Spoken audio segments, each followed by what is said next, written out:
Welcome to another episode of the Federal Newswire Lunch Hour podcast with your host, Andrew Langer. Well, hey there, everybody. Welcome to another episode of the Lunch Hour with Federal Newswire. I'm Andrew Langer, your host. And if you are listening to us on one of the many fine podcast platforms that you can find us on, you can also see what's happening in the studio by going and checking out our YouTube channel. If you're listening to us or watching us on YouTube, you can take us with you wherever you go on one of those many fine podcast platforms. Wherever you get your podcast content, you can find the Federal Newswire's Lunch Hour. Please subscribe, leave a like, leave a comment, and let your friends and family members all know how much you're enjoying the show. I can't tell you how excited I am to bring on our guest today. Normally, Leslie, I edit these bios down to, quite just a little fraction of what they are. In your case, I'm actually going to put my glasses on because I want to read through. Yes. Well, you sent it to me. No, please don't read the whole thing. Okay. I won't read the whole thing, but I do want to read good chunks of it. So our guest today is Dr. Leslie Knight, and she is a family physician. She retired in 2022 as a colonel from the United States Air Force after 32 years of service, and is currently practicing telehealth medicine part-time, board certified in family medicine and lifestyle medicine. She attended the Uniformed Services University of the Health Sciences. For her MD, she got her undergraduate degree from Salisbury State. She did her family practice residency. She is a past president of the Uniformed Services Academy of Family Physicians, which is amazing, something that Leslie, that my family's been involved in. Directed the USAFP Scientific Assembly in 2005. Served on the American Academy of Family Physicians Commission on Quality and Practice, and was the chairperson of the Military Health Systems Council for Female Physician Recruitment and Retention. See, Leslie, because of what we're talking about today, I can't gloss over those things. She's got numerous awards, including the Legion of Merit and the Bronze Star, the Family Physician of the Year, the Zeta Tau Alpha Outstanding Alumna of the Year. We're going to get into your biking issues. You're going to be inducted into the M2M Biking Hall of Fame this coming September. You've been deployed. You've been a squadron commander. You're a senior flight surgeon with hundreds of hours flying multiple aircrafts, and we're going to get into your outside interests in a bit. And now I can take my glasses off. Otherwise, I'll wear these all day. I'm vain that way, Leslie. Listen, let's start here. And let's just take it back so we can learn a little bit more about you. Why medicine? And more importantly, why military medicine? So I grew up in Maryland, and my dad was a Maryland state trooper. So I was pretty used to the regimented way of life. Sure. And then I didn't know what I wanted to do. I thought I wanted to be a nurse. And I lived in a style of dorm where there were 8 women and 4 bedrooms and 2 bathrooms. So pretty close quarters and a living room and a tiny little kitchenette. 2 of them were nursing majors. One of them got smacked by a patient, and one of them got her wrist broken by a patient, and they were up to 2 a.m. doing these horrible things called care plans. And, back in the 80s when I started college, we didn't have computers. So they were writing it out in these tiny little hand things. And I read the care plans. I was like, I don't care about any of that stuff. And besides, I wanted to get my terminal degree in whatever it was. And I said, well, I'll just go to med school. There you go. So I didn't know any doctors. We were pretty healthy. So we only went to the doctor if my mom thought I needed stitches or was going to die of something. So I didn't know any doctors to ask. And I actually had no idea how hard it was going to be. And then as to how I ended up in the military, I started dating my husband. Our 36th anniversary is next week. I started dating him in high school. His dad was in the Air Force. His mom was in the Air Force. His stepmom was in the Air Force. So I was a little familiar with that. And I knew that I was at school on full scholarship, and I knew that I couldn't pay for med school. I didn't understand anything. I didn't know I could get a loan for med school. Sure. And my dad was reading Parade magazine, and he came across an article about this medical school where they would pay you to go to med school, and all you had to do was serve in the military for a while. And I said, okay, I'll try that. And long story short, I had great grades and horrible test scores, and it was actually the only school I got into. Wow. So I think God had a plan. Sure. And I No, said, I'll stay for a certainly. career. And I ended up being a good fit for me. And I guess I did well. So, and why family medicine? Because every other specialty that I was on bored me to tears after 2 weeks. I'd be like, oh my Sure. gosh, is this all there is? I loved babies. I was almost a surgeon, but I This loved sounds delivering eerily babies. familiar. Yeah. I loved cutting. Yeah. I loved delivering babies, but I loved kids. I loved old people. I liked the men. And I was like, well, if I'm a surgeon, I'll never get to deliver another baby. So I did Oh, family medicine with an OB concentration. so this is actually a perfect segue into what we want to talk about. Can I ask, do you remember, obviously you remember where you did your family medicine rotation in med school? I did. I did my family medicine rotation at Fort Gordon, Georgia. Okay. It was excruciating. It was horrible. That had no bearing on whether I decided on that specialty or not. Interesting, because I know with well, I'll say it with my wife. I mean, she did her rotation at Eglin, and it was life-changing for her, because like you, she wanted to be a surgeon. So let's talk about this, and let's talk about the issue of meritocracy, and let's talk about the importance of mentorship, because I think that's, obviously with your professional affiliations and activities, the organizations that you've served in leadership positions in, these are organizations that engage in a fair amount of this. Talk about the importance therein. The military has always, I felt like it was a meritocracy. People would ask me if I had, if I ever felt like I was discriminated against because I was a female. I don't think I was discriminated overtly. But I guess I didn't know the word microaggression back then, but I guess, there was definitely some of that stuff. Sure. There was some disrespect here and there. I had to, when I was a group commander one time, I had to call a chief aside because I felt like he was disrespectful to me personally, and he was disrespectful to my group. And I pulled him aside and I told him, I don't like it, and we're not going to have that anymore. And he saw the light, and he was fine after that. I had a senior civilian at one point at another group command call me snippy. Okay. He said, "You don't need to be snippy with me." And I said, "Did you just call me snippy? Would you?" And then I said, "Would you call a man snippy?" And he Right. goes, "Yeah." And I said, "No, you wouldn't. And No. we're not going to have that." But I mean, I guess my point in all of this is, that's one of the great things about the military, in that it's so results oriented, that it's right. I mean, there are other areas where I think it's easier for there to, well, I guess I guess we can get the old boys network in the military as well.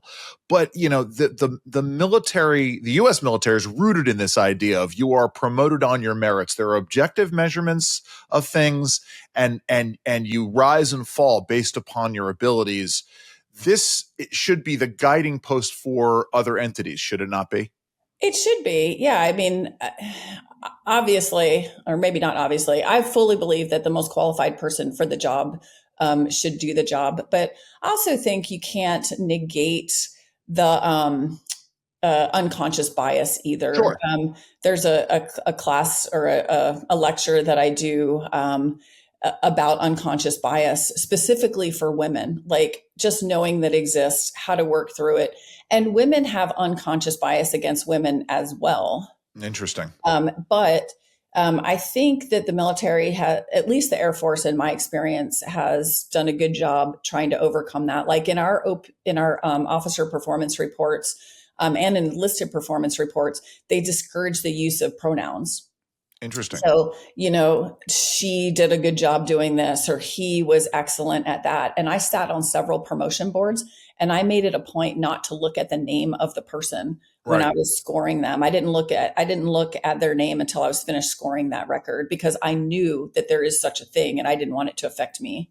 And we're going to come back to this issue of sort of going too far in terms of trying to turn back on the woke ideology and the DEI. But I want to come back to the issue of mentorship, because, as you said, you came into your specialty because there were good people that you were working with. You have encouraged others. Talk about the importance of professional mentorship within the context of the military, in terms of, because it is a unique culture. Obviously corporate culture has its things and people need mentors, but talk about the importance of mentorship in terms of the sort of the military culture. Yeah, so it's crucial, and I think there's you need to distinguish between mentorship and sponsorship. So, Mm, mentoring is when you help some. Well, it's really like a counseling. It's a relationship. So people come to you advice, and you give them, or you see something that needs to be corrected, or that someone could do better, or something that someone did great, and you're like, you know what, you did a really great job at that. I would like to see more of that from you. Sponsors, and I was very big on mentoring. I had my own personal mentors, and when I had my mentors that I found, it was because I asked them to be my mentor. There was only a couple people in my career who took me under their wing. It was usually I would see someone above a couple steps past me and ask if I could call them periodically for whatever. right. Sponsorship is when you take someone under your wing and you take them to things. So you take them to meetings, you put them forward to things, you call the next job for them, and you say, hey, this person is great, or you say, hey, this opportunity came along and I want to put you forward for it. And recognizing that mentorship and sponsorship are a little bit different. That's an interesting distinction. It's so funny because I'm literally in my policy job today. I'm having someone I work with. I put them up and said, "Why don't you go and take?" There's a certain government agency that they're looking for people to testify. You go and you take this. I always think of that as mentorship, but that's really sponsorship, isn't it? Yes. And it is so. And these professional organizations that come up, they provide a little bit of both, don't they? You can find sponsors, but they also provide the training. And actually, this gets into, there are things that we have to recognize as you talk about. There aren't just inherent biases, but there are different outlooks and different problems, probably challenges is probably the best word. Challenges that different people face in different ways. We're going to get into throwing out the baby with the bathwater in terms of changes, but talk about how different groups can have these different challenges. So, I mean, my most experience obviously is being a woman in a male dominated, not only a male dominated career, Yeah. but then also the military as well. So women make up about 19% of the military. Yeah. And so there's definitely challenges there. But then, we've got other special folks, our Black members, our Black men, and having to, they have to shave every day, and they have a really high incidence of something called PB, pseudofolliculitis barbae, where they get little sores on Sure. their skin. Well, if the majority of our leadership is white, as a white guy, I don't know Right. if you've ever had that problem. I know my husband never had that problem. Not He's really. a white guy. So if you haven't lived something, then often you may not understand what they go through. And so I do think diversity is a good thing. Studies have shown that when a team becomes 30% female, they have better outcomes. Interesting. Yeah, and I could give examples, but we probably don't have time for that. Well, no, I mean, if you want to go ahead, but no, please. I think examples are important. We do. I mean, I know your time is limited as well, but I do like to drill down into the weeds a bit. So please go right ahead. No, I was just thinking, I can't actually remember what we were talking about, but I was talking to my husband something the other night, and something, I don't know, there was a woman on something, and she had said, and he was like, yeah, I never really thought about that. And I'm like, yeah, that's why you have to have the way people have different experiences and Right. think differently on a team. And I would tell my staff all the time, look, if we're all saying the same thing, one of us is not needed, and it's probably not me. So yeah. No.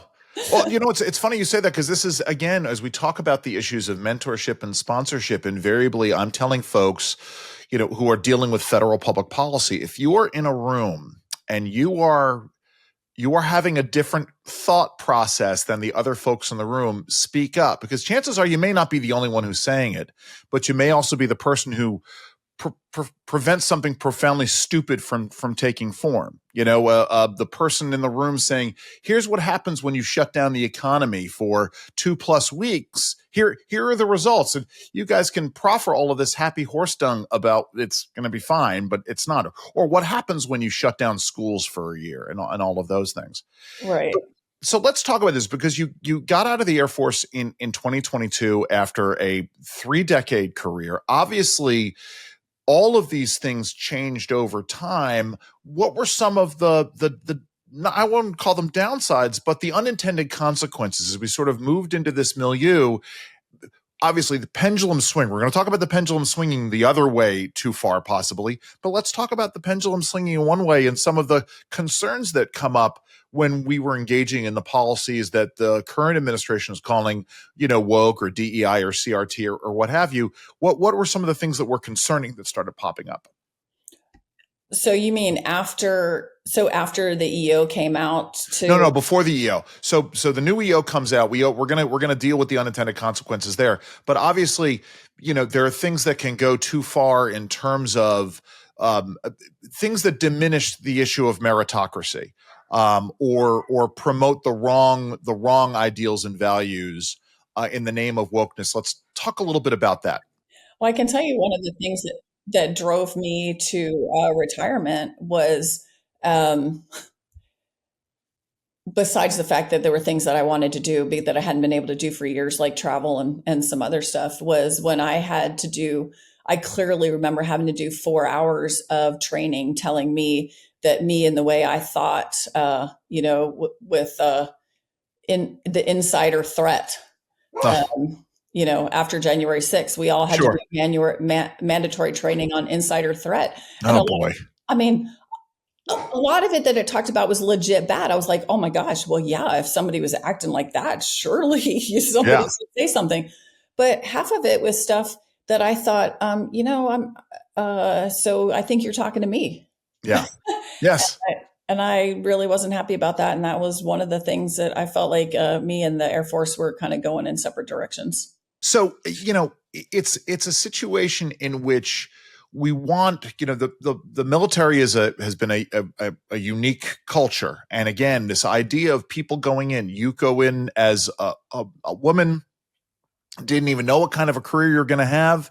32 years later, you rise, you're a colonel, you've, spent hours flying, you've been, practicing military medicine, deployed multiple times. Obviously, so a great fit for you, and just it shows you the ability of people to be able to rise. So obviously we want to make sure that this is protected, and we want to make sure that we're not, that we're treating people fairly. So this new executive order comes out dealing with trying to restore the concepts of meritocracy and not fill the military up with all kinds of sociological experimentation garbage, but we can go too far. Let's talk about this idea of possibly going too far and the concerns there.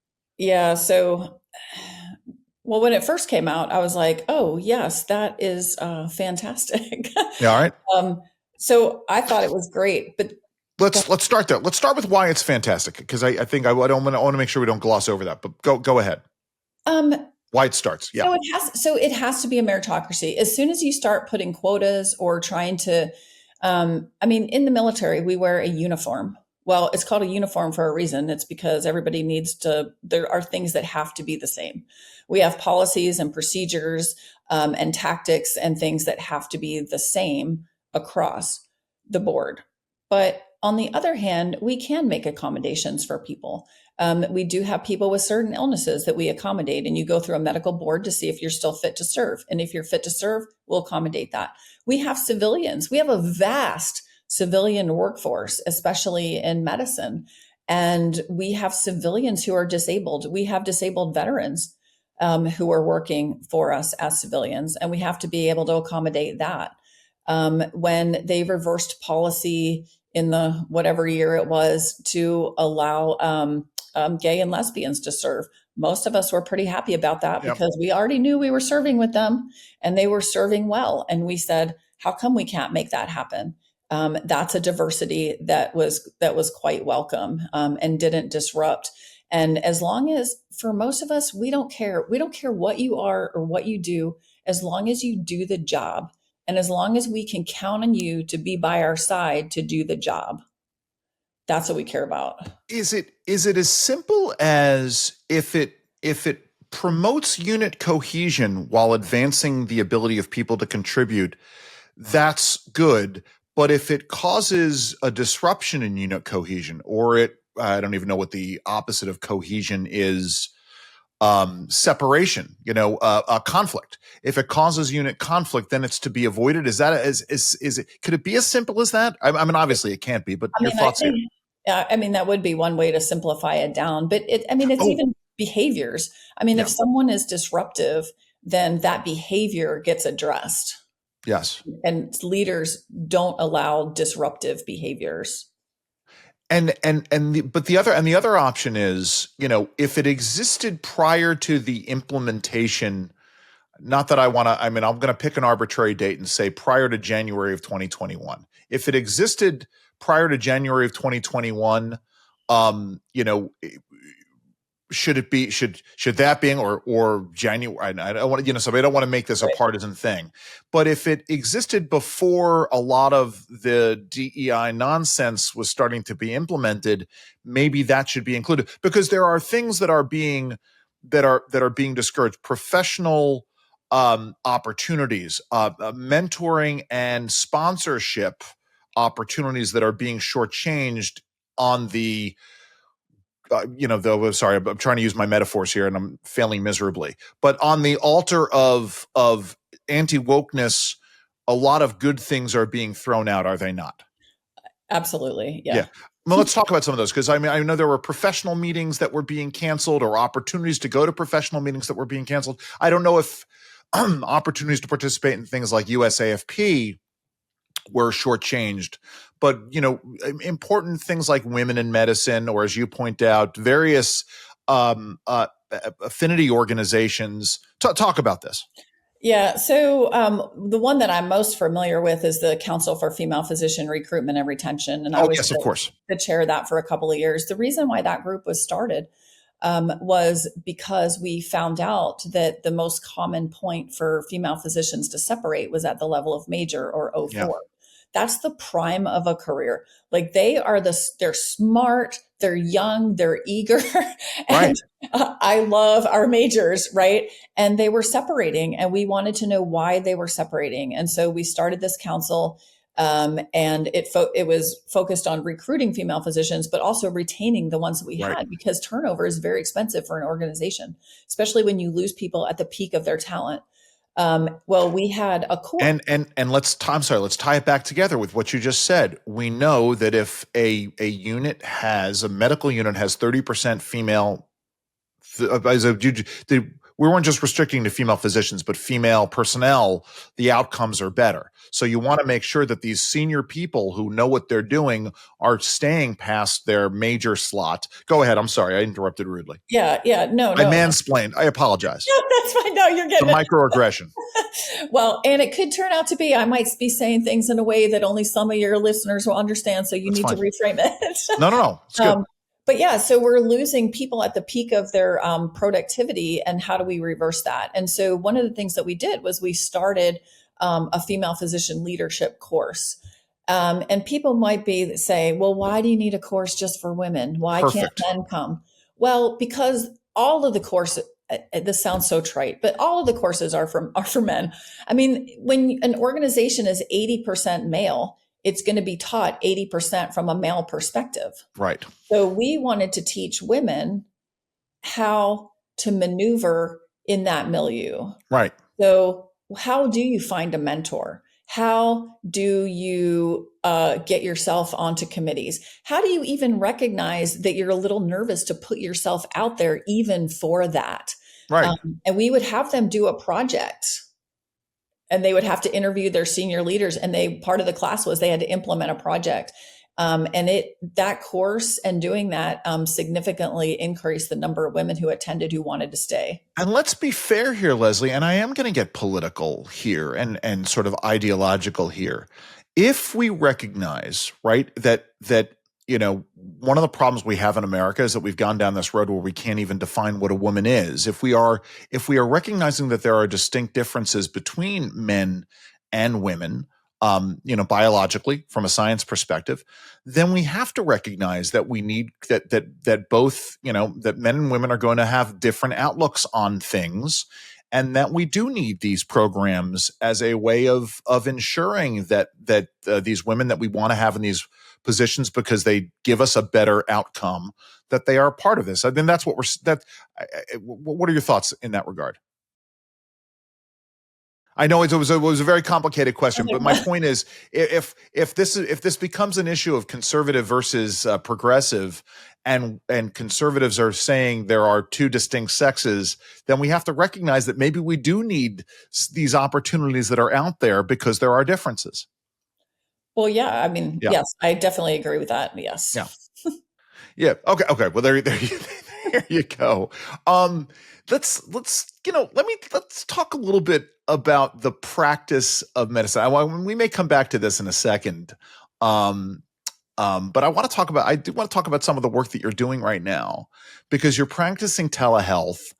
Obviously, you've seen the practice of medicine change. You're seeing the same concerns that I am about the supply of medical care, especially in basic primary diagnostic medicine. Talk about the practice of telehealth and how important that is, how vital that's going to be in the coming years to meet the needs that we're going to have in terms of meeting the gap between the numbers of physicians and the numbers of patients we have. Yeah. So the entire, our technology landscape, everything is changing, right? People want healthcare that is convenient, that's affordable, that they can easily access. And I think that our traditional system doesn't really accommodate that for people. There are a lot of things you cannot do by telehealth. You have to touch people and examine them. I have a cardiology appointment in a couple of weeks. I can't do that visit by telehealth because you have to listen to my heart. On the other hand, telehealth is advancing, and some of my patients have a system where their insurance company sends them a little kit and they listen. It tells them where to put it on their chest. And I get a heart exam. I get a lung exam. They have a video. I can see into their ears. I can see down their throat. It is amazing. And sometimes my doctor will ask me if I have a follow-up with my primary or my, one of my other specialists or whatever, because I get a lot of care at the VA. Do you want to come in or do you want to do telehealth? If you don't have to touch me, I'd rather do telehealth than drive an hour to see you.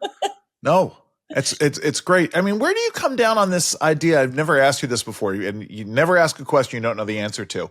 Where do you come down on this idea of shifting who can practice medicine? I mean, listen, I can ask you the question of where do you come down on this idea of calling PAs, physician's assistants, associate physicians? You may not want to weigh. Oh, she's closing her eyes, so she clearly doesn't want to weigh into this fight. I have very strong feelings on this. Go ahead, please. I mean. Okay. Here's my very strong feelings in an unpracticed response. Yes. I think physicians are the most highly trained person on the medical team. Yes.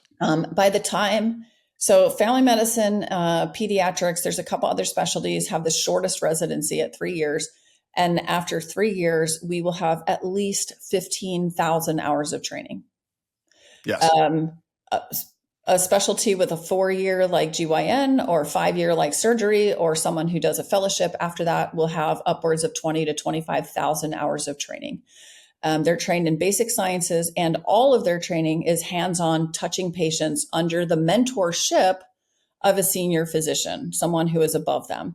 You cannot advance if you are not competent. There are at least 3 tests to get your license, and then your board certification, which can be 1 or 2 tests depending on your specialty. So we have been tested out the wazoo, and we also have to maintain a license.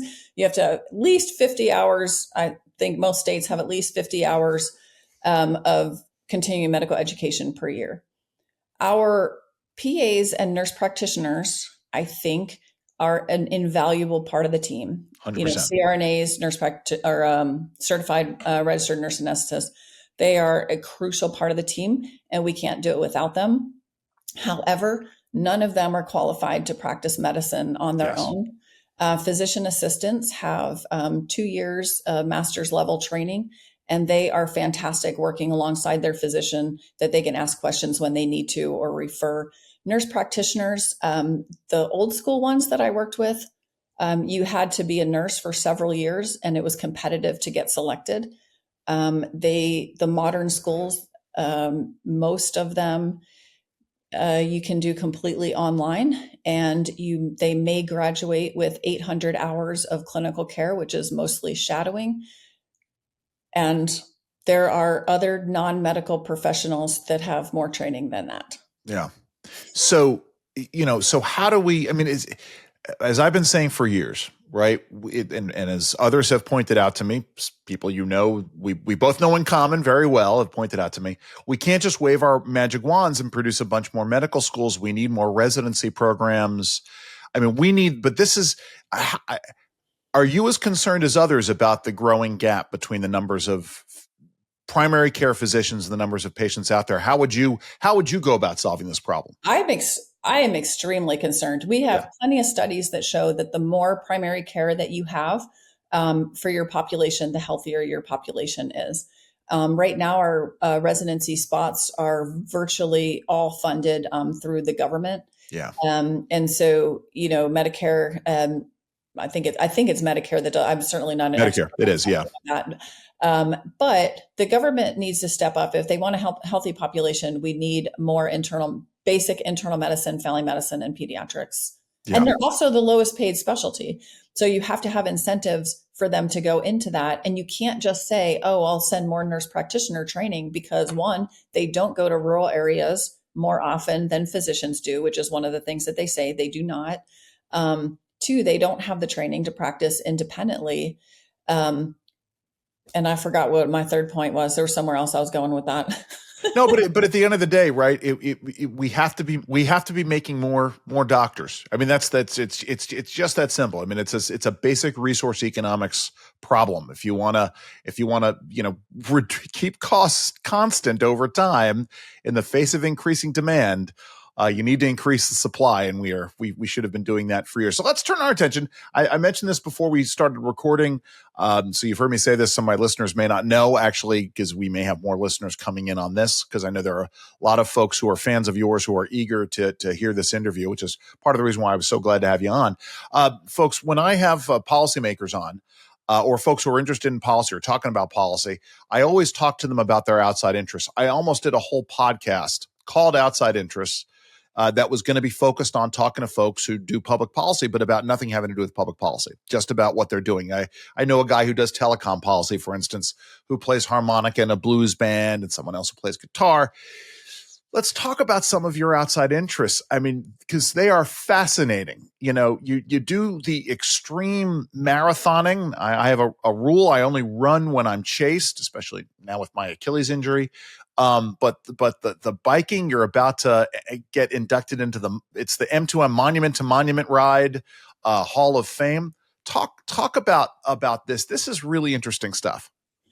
So I thought that I would have this leisurely retirement of sitting on my porch and drinking my coffee in the morning. But if you saw my calendar, I'm a little ADHD, so I have to write everything down.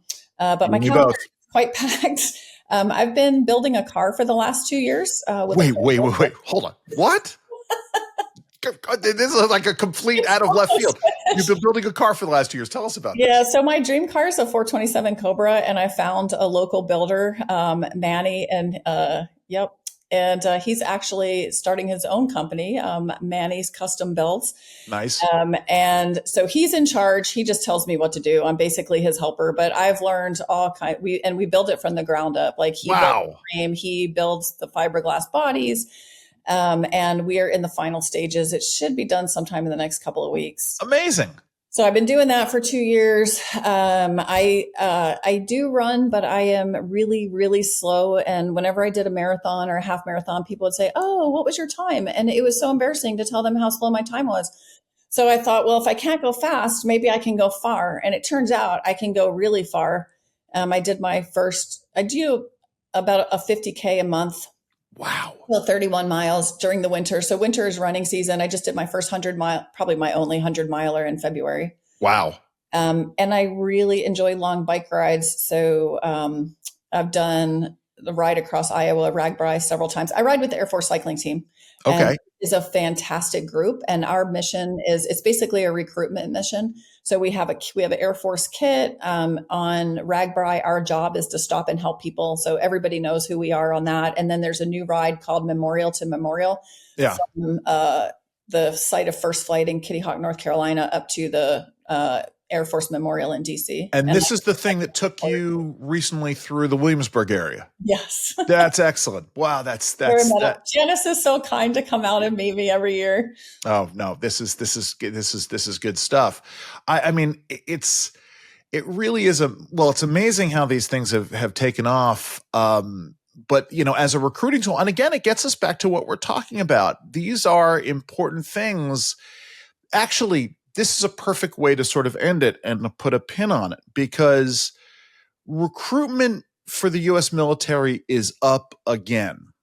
We have to make sure that it stays up, and we have to make sure we don't do things to discourage people from coming in and from engaging in the service.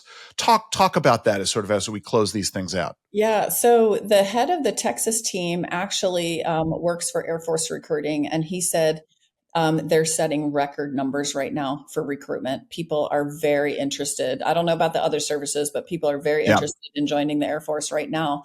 And I think it's because they see the difference and they know that their service is valued at this point. That's the key thing, right? It's, again, we talk about sort of distilling it down to its simplest thing. You make people feel valued and part of a team.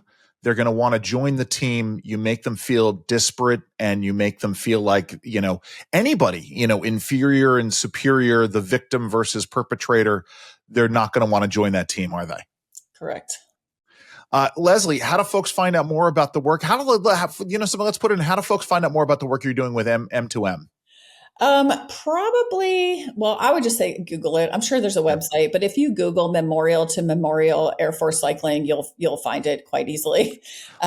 They also, they do fundraisers. You can, if you don't want to ride, you can donate as well. And we support, the Wounded Warrior, the Air Force Wounded Warrior Fund. Leslie, you wanted to add something real quick. Yes, I just wanted to make it clear that I am a retiree now. I am a private citizen, and I do not speak for the Air Force, the DoD, the Air Force cycling team, or anyone else except myself. Yeah, Dr. Leslie Knight is speaking only in her personal capacity, not in any professional or organizational capacity. So we'll be really clear about that. Thank you so very much. Oh, thank you. And I have to slip in that I'm riding my bike across country next summer, hopefully. Actually, something, because now I'm going to have to end this again. It's the one thing I regretted. I had a buddy growing up who did that, who did as a teenager sort of a ride across America one summer. And I always wanted to do that, or at the very least, the ride across the Central Valley of California from, the Monterey Peninsula up to Yosemite. That is good. That's going to be a great trip, and enjoy it and stay safe. Thank you. And thanks for having me on and just having an opportunity to talk about this stuff. Always. I love talking about medicine, and mentorship is my favorite topic.